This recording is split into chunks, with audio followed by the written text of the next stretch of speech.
Hello everybody, welcome back to the channel. So in today's video, we are going to be talking about Marc-Andre Ter Stegen and when we could expect to see the goalkeeper come back. And then later in the video, we're also going to be talking about Inigo Martinez. But first, I do want to speak about Alejandro Balde. Now, I'm not going to make this conversation too long regarding Alejandro Balde because I think that as of now, I'm not going to fully trust this report. I'm going to wait for this report to grow to see if other sources are confirming this. But it has been stated that Alejandro Balde could be sold by Barcelona if his situation does not change at the club regarding his form. And so it says here, according to Sport, Alejandro Balde has been relegated to the bench in the last 2 games and the feeling is that he will stay there given the team's good performance. If this situation continues over time, the debate will no longer revolve around his protagonism, but the possibility of Barcelona considering a sale. So if you guys don't understand what that report is basically saying, it's basically this: the fact that Barcelona is playing much better than they were before, and it does not include Alejandro Balde. That is the reason why the club is looking at Alejandro Balde and they're saying, okay, the team that we have now, it's much better, and the fact that Balde is not performing like he used to back then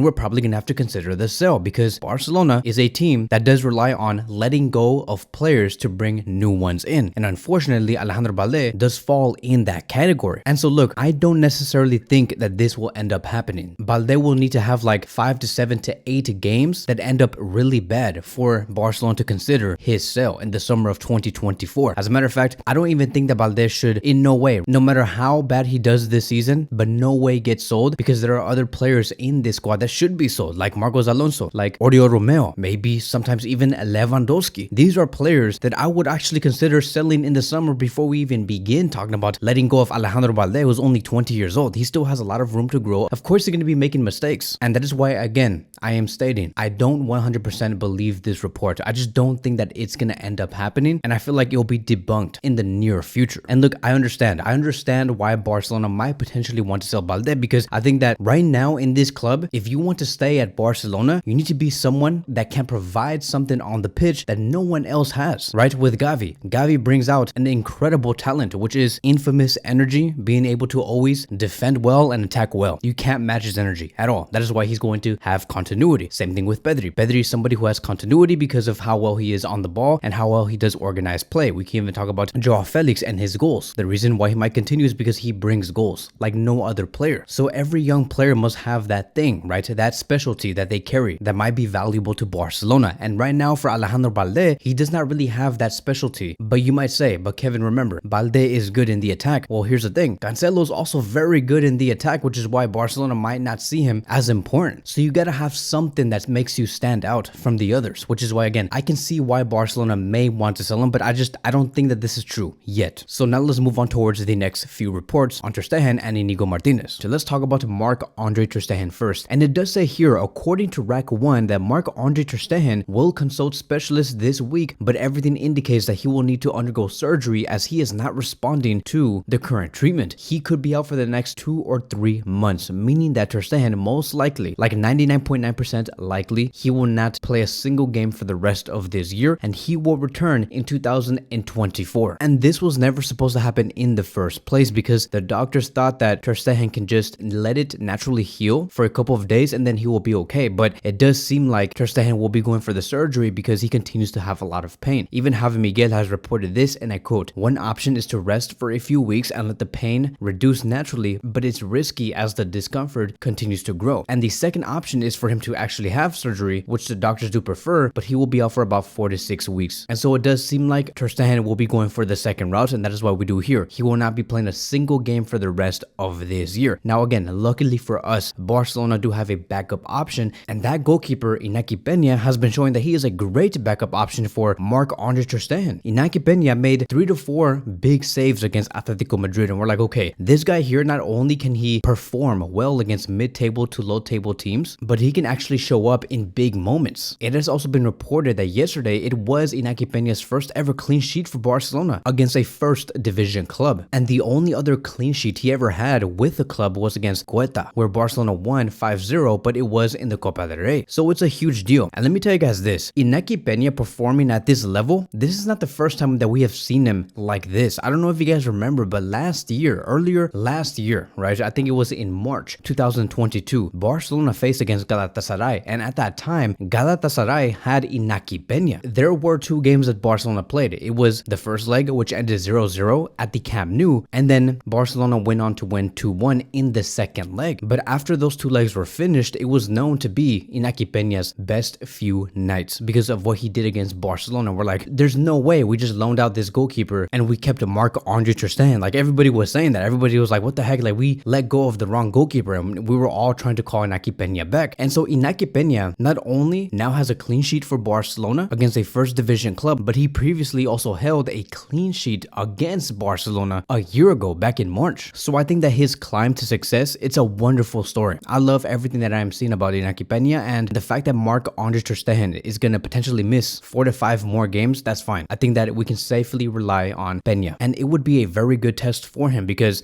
our next 4 to 5 matches, Barcelona face against Girona, Antwerp, Valencia, Almeria, and Las Palmas on January 4th, 2024. And by then, we should see Marc-Andre Ter Stegen back onto the pitch. So now I do want to lastly talk about Inigo Martinez. Inigo Martinez was going to start against Atletico Madrid, but because he was experiencing some sort of pain out of nowhere, Xavi Hernandez did call Christensen and he said, hey, look, I know that you did not warm up, but I'm going to need you to just come in and replace Inigo Martinez because Inigo Martinez feels pain during our warm-ups. And so at that time, we're like, okay, you know, maybe it's not something serious. Maybe Inigo Martinez just feels a little fatigue and nothing more. But it has been announced by Barcelona that they have carried out a few tests on Inigo Martinez, and it was his right hamstring that was injured. And he is going to be out for 1 month, and he'll be back in 2024, meaning that we're not going to be seeing Inigo Martinez at all for the next 4 to 5 matches. I think that Barcelona will be okay, even though I know that Inigo has been in top form as of late, and I do feel safe having Christensen in his position because Christensen has just been amazing also. I'm so glad that Barcelona have 2 great left-footed center backs that can play right next to Ronald Araujo. As a matter of fact, Who Scored has claimed that Christensen is the player with the highest pass accuracy with a total of 95.6% in Europe's top 5 leagues. That is insane, right? Like, that is just crazy. Like, if you combine all of the top 5 leagues together, so the French league, the England league, the Spanish league, the German league, the Italian league, you put them all together, you put all the players and you rank them in terms of in high pass accuracy, Christensen is number 1 with 95.6%. That just shows us that Christensen is a very reliable center back. He is a center back that we can rely on, better than Jules Koundé, better than Araujo. He's a great ball distributor, and I love that. I love to hear that because that is exactly what Barcelona do need in the back. We need really great, reliable center backs because for some reason, I don't know why, but every time we play against different teams, they all want to really press us at the back, and Christensen is the most reliable one. And so also hearing this news, like, let's run it back. Let's go back into our old ways. Let's field our back line with Koundé, right back, Araujo and Christensen, the center back duos, and then having Cancelo on the left back position. Let's do this. Everything is set for Barcelona to go back to its previous form. So that is it. That is going to be wrapping up today's video. Thank you guys so much for watching, and I will see you guys in the next one.